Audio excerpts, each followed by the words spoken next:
Yo, so I'm just aware that the new update got announced. This video was recorded before the new update was announced, so just keep that in mind as you're watching this video. Love you guys. Some time has passed since my last video, and Need for Speed Unbound has not got any updates. You can't keep getting away with it! As I've said in previous videos, potential is a cursed word. And this isn't just like a Need for Speed issue.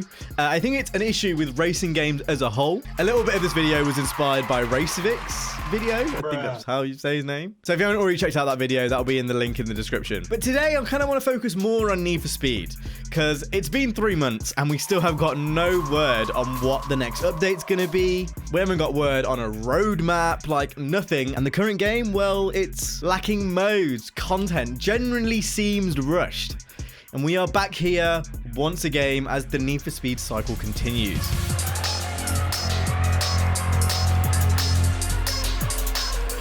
I'd say no PvP matchmaking is probably my biggest problem outside the lack of content. The reason why I still go back to Forza Horizon is purely to play PvP. I build like an A-class car or an S1 car, tune it, race it, repeat it till I get bored and come off. Need for Speed doesn't even allow for this to happen because PvP matchmaking is not in the game. And most of the time, people just decline your invites anyway. So it is super hard to even go and play through that gameplay loop. Like, you can't even really do that. How can a game in 2022 not have PvP matchmaking? It is so simple. Not to mention that this was in previous games. 2015 had PvP matchmaking. Payback, although was a little bit worse than 2015, still had matchmaking. So why is it not in Unbound? Oh, that's my head.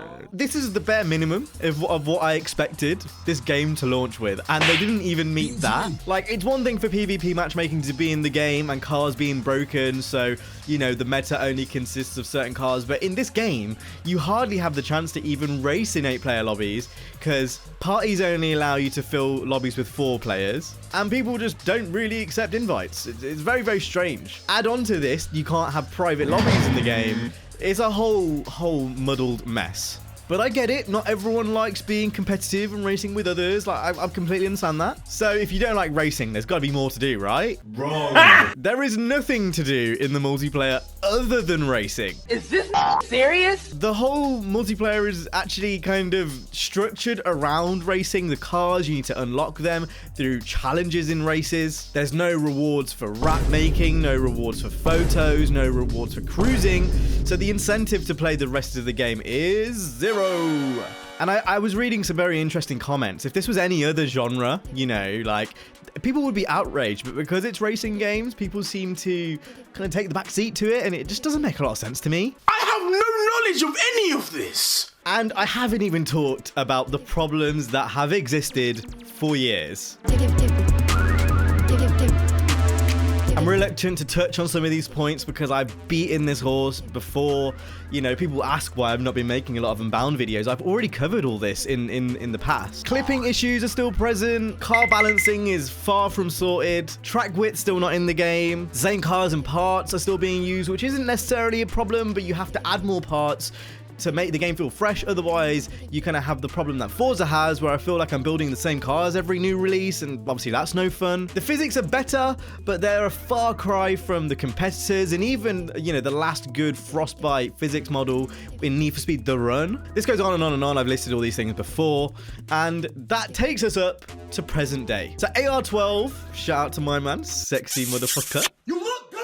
Posted a good video about Steam player counts, I don't know, a few weeks ago probably. I guess most players will be on PS5 and Xbox One, which does make sense, but the correlation in the Steam graphs will be the same across all platforms. Obviously, there'll be more players on console, but the general downwards trend will be the same across every platform.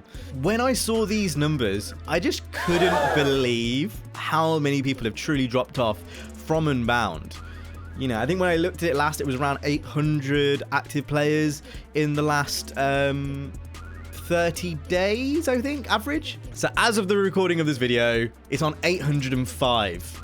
average for the last 30 days. You compare this to Forza's 30-day average, and we are looking at almost 7,000 for Horizon 5 and 4,500 for Horizon 4. And it gets worse from here as well. So Need for Speed Heat has more active players than Unbound. Now, I understand Need for Speed Heat was on sale not too long ago for very, very cheap, and the modding scene over in Heat doing very well. There's a lot of things going on there, which I've not really looked into, but I can appreciate the fact that there's a lot of things going on in the kind of Heat world. But if you just take it at face value, if any game had been out for 3 months and the predecessor had more active players than the current title, that would be mental. F1, you know, if they released a game 3 months down the road, everyone's going back to the old one, you'd be like, huh? Forza, exact same thing.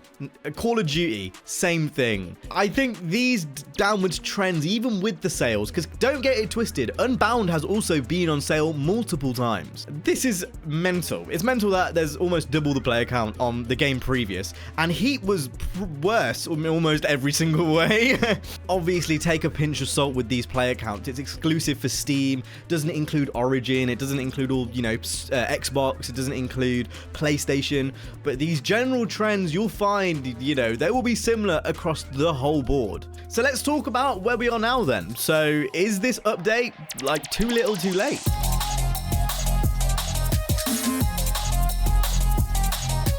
I think it will be, unless they really do add an overhaul, like a cyberpunk overhaul to this game. I think it will be too little too late. I wouldn't be surprised if this first update comes out and doesn't address all these issues that I've mentioned in terms of the matchmaking, in terms of the modes, in terms of everything, this whole video, everything. And all I want is a game that I can play, and I don't clip into the sky. Or I just can build cars on, race the cars, build the cars, race the cars. You can't even do that on single player because the days change every single time. Like, this is what I mean. There's so many fundamental issues. This game feels like it was rushed, just like the last, just like the one before that, just like the one before that. And I just don't see a way out. The game's been out 3 months. You know, there's no roadmap. There's no acknowledgement of the big broken aspects of this game. We're basically left out in the dark, the same as previous games. And I wouldn't be surprised if this new update is just 2 cars and a stability improvement, to be honest. I would not be surprised if that's what it was, and it didn't address, you know, the PvP problems or the lack of rewards for everyone else who doesn't like racing in a racing game. How weird. Like, I've not played this game since January, and you know, that says a lot. Even though I've not been uploading, I still play Forza, I still play F1, I still play Assetto Corsa, like I still play racing games. Yeah, I just hope whatever happens, you know, whether it's the next game, you know, where they can manage to turn this ship round, that we one day will get a good Need for Speed game. And you know what? I'll be waiting. Anyway, I hope you guys enjoyed this video. I might do a video on the next update. And yeah, sorry for my absence. I kind of alluded to it, but I will link down in the description to a tweet about why I've been away for so long. It's a lot of personal stuff. I got made redundant, a whole bunch of other things. That'll be linked down in the description. Anyway, I'll see you guys in the next one. I promise it won't be another 3 months.